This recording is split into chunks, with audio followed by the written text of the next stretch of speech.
All right, thank you for your time on the program again. Mr. Bukola Shomolu joins us now, legal practitioner, business development expert. Thank you for your time. Of course, we will have to switch to phone call now.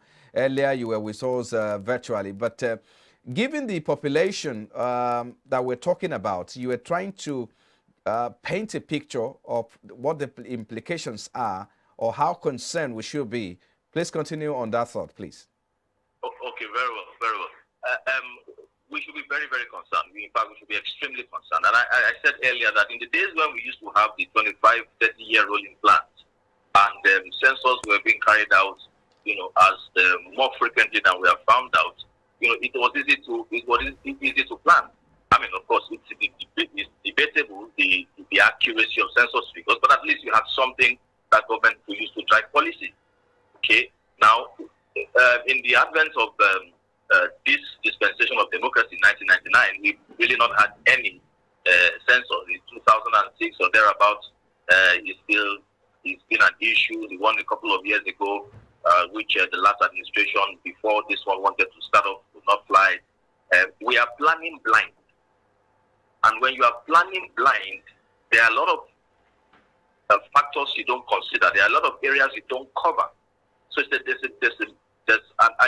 the population growth globally has gone beyond the limits. It's more than going to about 8 billion people on the face of the earth today. Nigeria has a chunk of that by the last data figures. We're looking at almost 2.6% of the world population. But you see, we are planning blind, because there's no near accurate census figures. In fact, there has been no census in the last 10, 12, 15, 20 years, in Nigeria. So it's something of serious concern, both in terms of policy generation, both in terms of business generation. It's because for concern. So you think that the current population that we have at over 200 million people does not represent the actual figure? You think we're more than that, given the fact that we had last census more than a decade ago? I believe so. For planning purposes, census must be as near accurate as possible. You can never have an exact. Nowhere in the world, not even in the very developed economies, you have 100 or 99% or 100% census figures. But you have something as near accurate as possible to be able to make your plans. And of course, you factor in the contingencies when you're making the plans. So I believe we are way over the 216 or thereabout 206 million. Nigerian. That's what the UN gave. They said 206 million people. Yeah. Now, before the UN can give, they will use as much near accurate data as is possible. But we need to carry out one like 10 years ago. So what are some of the factors we need to begin to look at so that it can be captured in our planning? And in terms of planning, what kind of things do we need to see structurally, fundamentally, a developed economy, some of the developed economies have in their plan? What are the things that we need to start looking at? Okay, first of all, you should realize that population or census, as that drives understanding of population, and the population itself is used both by public sector and the private sector. By public sector is used to drive policy, and by private sector is used to drive business. So from the point of view of the government or of the public sector, it helps to drive policy in terms of the quantum of infrastructure that is needed across the geopolitical landscape, the quantum of health issues and health solutions, that will arise or envisage, and your ability to be able to take care of those things. In terms of housing, we've heard of housing for the year by the year 2000. We are now in 2022. So it drives a lot of stuff for government in terms of what they will, how they will raise revenue, what the revenue is going to go into, and so on and so forth. In terms of the private sector, obviously it drives the market. You want to know where the people are. You want to know what the population is. You want to know the demography of the population, because then that impacts on the kind of businesses that you bring out, the kind of innovations that come up, the kind of solutions that find their way out there. So population census is very, very important, both for public sector and the private sector. So we need to see, for example, there's net migration.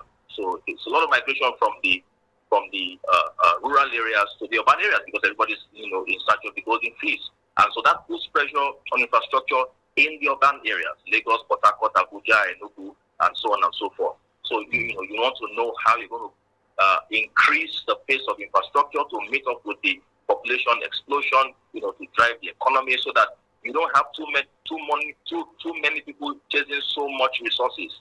You see, so you need to be able to create and plan very well for the population that is coming. So it's very, very important, very, very extremely important to be able to drive what governments will do and on the public side, and what the private sector will do on the business side. Mm.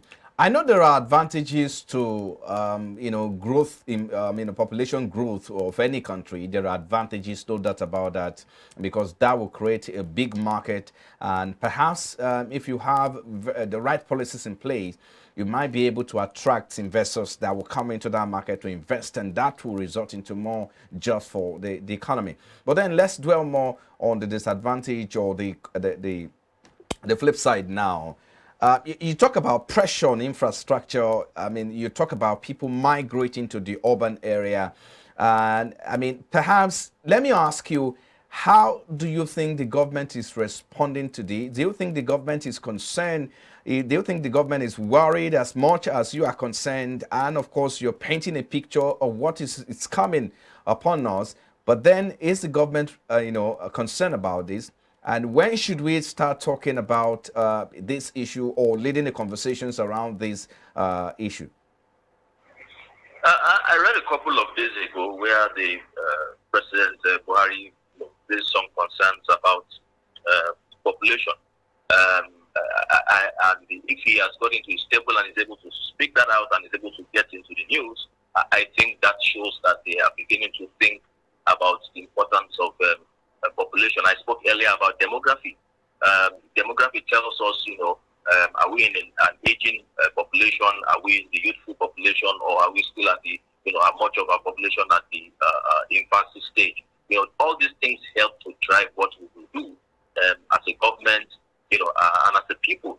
But I'm not sure that there's so much. For example, there's supposed to be a census next year. It's supposed to be a census next year. And as we speak, there's no much news about this census supposed to take place next year. Perhaps it may not even take place. So I'm not sure the kind of awareness. I'm not sure the kind of desire to see a census conducted is there. We've not seen so much of this in the news, and that gives a cause for concern and a source for worry. Because it's so difficult to drive policy without understanding. You see, population, it deals with so many things. Population affects every ministry, department, agency of government, every parastatal of government. Population drives every business. So we are on that, we focus more on the political offices, election, and the rest of it, without coming to terms with population growth. It's so very, very important, absolutely important, but there's no, the drive, the passion, the awareness is not as it should be, if it is at all. I mean, that's the only statement, or the first statement I've read in a while from the president about the issue of population.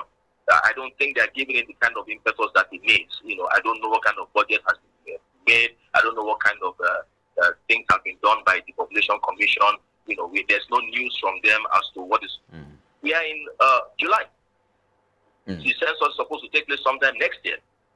But there's no drive, no passion, nothing in the news so far. But given the reality, yes, given the reality of elections, the presidential elections next year, how possible, how realistic is that? That means the country will have to, handle these two projects, election and of course population and census next year. How realistic? I'm not seeing the realism. It would have been good to have had that population census maybe a year or two ago. Okay, you have an exiting government, and this same exiting government intends to carry out the population census.